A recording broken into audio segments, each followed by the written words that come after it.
Hi guys. Hi. Welcome to our channel Saumi's Life Diary. So today video பார்த்தீங்கன்னா toxic ஃபேமிலியோட reality. Okay, after marriage இருக்கிற அந்த toxic ஃபேமிலியோட reality பற்றி பார்க்க போகிறோம். ஸோ அந்த மாதிரி ஒரு டாக்ஸிக் ஃபேமிலியோட ரியாலிட்டியில் வாழ்ந்துட்டு இருக்க பொண்ணுங்க, அதாவது வாழ்ந்து முடிச்சிருக்க பொண்ணுங்க அப்படின்னு சொல்கிறது யாருன்னா நம்ம அம்மா, நம்ம பாட்டி. ஸோ எல்லாருமே அந்த ஒரு டாக்ஸிக் ரியாலிட்டியில் தான் வாழ்ந்துட்டு வந்திருக்காங்க. ஸோ அந்த மாதிரி ஒரு பெண்ணாக இருந்து இவ்வளோ கஷ்டப்படுறவங்களுக்கு நான் என்னோட சைட்லேருந்து என்ன சொல்கிறேன்னா, உங்களை நீங்கள் மாற்றிக்காதீங்க, மொத்தமாக அந்த வாழ்க்கையே மாற்றுங்க அப்படின்னு தான் நான் சொல்லுவேன். இந்த விஷயங்கள் பற்றி பேசுகிறதுக்கு எனக்கு அவ்வளோ அனுபவம் இல்லை தான். பட் இருந்தாலும் என் சைட்லேருந்து நான் என்ன யோசிக்கிறேன் இந்த டாக்ஸிக் ஃபேமிலி ரியாலிட்டியை பற்றி, ஆஃப்டர் மேரேஜ் எல்லாரும் எவ்வளோ கஷ்டப்படுறாங்க, எவ்வளோ கஷ்டப்பட்டுட்டு இருந்தாங்க அப்படின்றத பற்றி பேசுகிறத பற்றி எனக்கு ஒரு சில பாயிண்ட்ஸ் தெரியும். ஸோ அதை பற்றி தான் நான் உங்ககிட்ட ஷேர் பண்ண போகிறேன். அப்பா ஸ்கூல் முடிச்சிட்டோம், அதுக்கப்புறம் எப்படியோ நம்ம வந்து காலேஜ் முடிச்சிட்டோம்.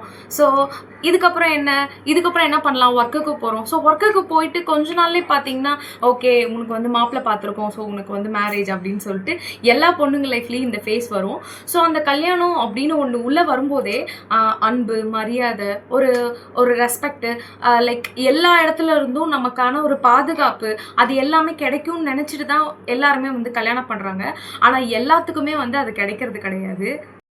பிறந்ததுலேருந்து ஒரு இடத்துல வாழ்ந்துருப்பாங்க பொண்ணுங்க. உடனே வந்து கல்யாணம் அப்படின்ற ஒரு கலாச்சாரம் வந்ததுக்கு அப்புறமே நம்ம வாழ்ந்த இடத்துல இருந்து இன்னொரு இடத்துக்கு நம்ம டோட்டலாக மாறிடுறோம். ஸோ இந்த மாதிரி ஒரு சேஞ்சை வந்து ஒரு பசங்கனால கூட ஏற்றுக்க முடியுமான்னு தெரியல. ஆனால் ஸோ உலக புகழ்பெற்ற மார்ட்டின் செலிங்மேன் அப்படின்னு ஒரு நிபுணர் இருக்காங்க. ஸோ அவங்க என்ன சொல்லியிருக்காங்கன்னா, லேர்ன்டு ஹெல்ப்லெஸ்னஸ் அப்படின்னா நம்ம வந்து ஒரு விஷயத்த வந்து நம்மளை ஒருத்தவங்க அவமானப்படுத்துகிறாங்க, அசிங்கப்படுத்துகிறாங்க, உன்னால் முடியாது, உன்னால் இதெல்லாம் பண்ண முடியாதுன்னு சொல்லும்போது அதை நம்ம காதில் வாங்கும்போது ஸோ நம்மளும் வந்து நம்மளால் அதை முடியாதுன்றதை நம்ம டோட்டலாக நம்பிடுறோம், அதுக்கேற்ற மாதிரி நம்ம அடாப்ட் ஆகிடுறோம் அப்படின்னு வந்து சொல்கிறாங்க. இது எதுக்கு நான் சொன்னேன்னா, அப்யூசிவாக டாக்ஸிக்காக நிறைய குடும்பங்களில் வாழ்கிற பொண்ணுங்க, வாழ்ந்துட்டுருக்க பொண்ணுங்க. ஸோ இவங்க எல்லாருமே வந்து இந்த விஷயங்கள் தான் அவங்க லைஃப்பில் நடந்துட்டுருக்கு. ஸோ அவங்கள மேலும் வந்து உன்னால் முடியாது, உன்னால் இதெல்லாம் பண்ண முடியாதுன்னு சொல்லிட்டு அப்யூசிவாக நடந்துக்கிறனால அவங்களோட லைஃப்பில் டோட்டலாக ஹெல்ப்லெஸ்னஸாக ஆகிடுறாங்க. டோட்டலாக அதை தான் அவங்க வந்து கற்றுக்குறாங்க. ஸோ அதனால் மொத்தமாக அவங்க லைஃபே வந்து இதில் கொலாப்ஸ் ஆகிடுது. அதனால இந்த சூழல்ல வாழ்ற பொண்ணுங்க பார்த்தீங்கன்னா, பிரச்சனைன்றது உங்க மேல இல்லை, பிரச்சனைன்றது அந்த சுற்றி இருக்கிற சூழல் மட்டும்தான் அப்படின்றத மைண்டில் வச்சுக்கணும். ஸோ இந்த மாதிரி இருக்கிற போது ரொம்ப முக்கியமானது பொறுமை. ஸோ பொறுமையாக அந்த விஷயத்தை என்னன்னு ஃபஸ்ட்டு முழுசாக உணர்ந்துக்கணும். ஸோ அதை எப்படின்னு சொல்லிட்டு அதை புரிஞ்சுக்கிட்டாலே போதும். அடுத்த விஷயம் பார்த்தீங்கன்னா, அந்த டைமில் இருக்கிற பொண்ணுங்க பார்த்தீங்கன்னா அவங்களோட பொருளாதாரத்தை கண்டிப்பாக உயர்த்திக்கணும். ஸோ அந்த இண்டிபெண்ட்டாக அவங்க லைஃப்பை ரன் பண்ணுற அளவுக்கு அவங்கக்கிட்ட வந்து லைக் ஃபினான்ஷியலாக அவங்க ஸ்டெபிளாக இருக்கணும். அண்ட் தென் அவங்கள்ட்ட இருக்கிற திறமைகளை கண்டிப்பாக வந்து வளர்த்துக்கணும். ஸோ இந்த மாதிரி விஷயங்கள் இருக்கும்போது அவங்க எந்த விஷயத்துக்காகவும் பயப்படவே மாட்டாங்க. இந்த ஃபேஸில் பார்த்தீங்கன்னா நம்ம ஃப்ரெண்ட்ஸ், ஃபேமிலிஸ், ரிலேட்டிவ்ஸ் இவங்க எல்லாத்தோட ஹெல்ப்புமே கண்டிப்பாக தேவைப்படும். ஸோ இவங்க எல்லாத்துக்கிட்டேயுமே நம்மளோட ப்ராப்ளம் என்னன்றதை கண்டிப்பாக நம்ம ஷேர் பண்ணணும். ஷேர் பண்ணிவிட்டு ஸோ அந்த நம்மளோட மனநிலையை ப்ராப்பராக வச்சுக்கணும்.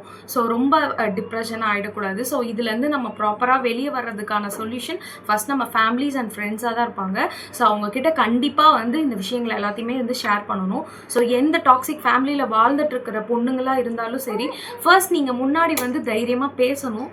ஸோ அவங்களோட விஷயங்களை ஓப்பனாக சொல்லும்போது தான் ஃபேமிலிஸ்க்கும் அந்த விஷயங்கள் வந்து ஃபஸ்ட்டு போய் சேரும். உலகம் புகழ்பெற்ற மனநல ஆராய்ச்சியாளர்னு இருப்பாங்கல்ல, ஸோ பிரெயின் ப்ரவுன் அப்படின்ற ஒரு நிபுணர் என்ன சொல்லியிருக்காருன்னா, தைரியன்றது பயம் இல்லாதது கிடையாது. ஸோ தைரியன்றது பயம் இருந்தும் முன்னேறுவது தான் வந்து தைரியம்னு சொல்லியிருக்காங்க. ஒன்று புரிஞ்சுக்கோங்க, உங்களோட மதிப்பை யாருமே தீர்மானிக்க முடியாதுல்ல, ஏன்னா நீங்களும் ஒரு மனிதர். ஸோ அவங்கவுங்களோட மதிப்பு அவங்கவுங்களுக்கு தான் தெரியும். ஸோ இந்த மாதிரி நம்மளோட மதிப்பு ஒரு இடத்துல கெடும்போதும் நம்ம கண்டிப்பாக நம்மளை க்ரோத் பண்ணிக்க வேண்டியது ரொம்ப முக்கியம். ஸோ அந்த இடத்துல நம்ம வந்து பொறுமையாக இருக்கணும். பயத்திலேருந்து முன்னேறி வர்றது தான் நம்ம வந்து ஃபர்ஸ்ட் பார்க்கணும். இந்த மாதிரி ஒரு ஃபேஸில் வாழ்ந்துட்டு இருக்க எல்லா பொண்ணுங்களுக்கும் நான் சொல்கிறது வந்து, நீங்கள் ரொம்ப தகுதியானவங்க, இந்த உலகத்தில் வந்து வாழ்கிறதுக்கு ரொம்ப மதிப்பானவங்க. ஸோ நீங்கள் எந்த இடத்துலையுமே தகுதி இல்லாமையோ அல்லது தாழ்வாக நீங்கள் போகவே மாட்டீங்க. ஸோ யார் எந்த டாக்ஸிட்டி ஆனாலுமே நம்மளை வந்து எதுவுமே வந்து பண்ண முடியாது. ஸோ இந்த மாதிரி ஒரு ஃபேஸில் வாழ்ந்துட்டு இருக்கவங்களுக்கு ஒரு வர்ச்சுவல் ஹக்ஸ் ஸோ என்கிட்ட இருந்து. ஸோ இன்னொரு வீடியோவில் மீட் பண்ணுறேன். உங்களுக்கு பிடிச்சிருந்தா கண்டிப்பாக வந்து லைக் பண்ணுங்கள், சப்ஸ்கிரைப் பண்ணுங்கள். கண்டிப்பாக உங்களுக்கு அடுத்தடுத்த டாபிக் என்ன பேசணும்னு லைக் கமெண்ட்ஸில் சொல்லலைனாலும் ப்ரைவேட்டாக என்கிட்ட வந்து மெசேஜ் பண்ணி சொல்லுங்கள். ஸோ நெக்ஸ்ட் டாபிக் நான் பேசுகிறேன். ஸோ தேங்க்யூ ஃபார் வாட்சிங். Bye.